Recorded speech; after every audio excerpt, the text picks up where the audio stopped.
السلام عليكم ورحمة الله وبركاته. جدول مباريات الدوري المصري 2023-2024 الجولة الخامسة.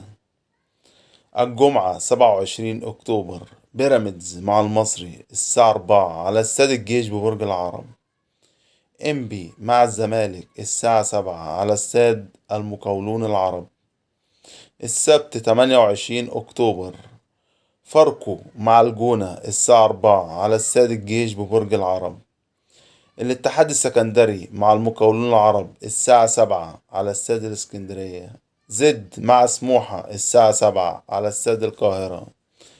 يوم الأحد 29 أكتوبر، طلائع الجيش مع سيراميكا كليوباترا الساعة 4 على استاد جهاز الرياضة.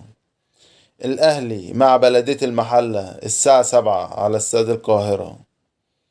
تؤجل المباراة في حالة وصول الأهلي إلى الدور التالي في الدوري الأفريقي.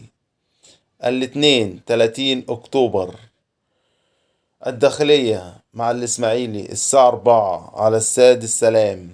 البنك الأهلي مع فيوتشر الساعة 7 على استاد القاهرة.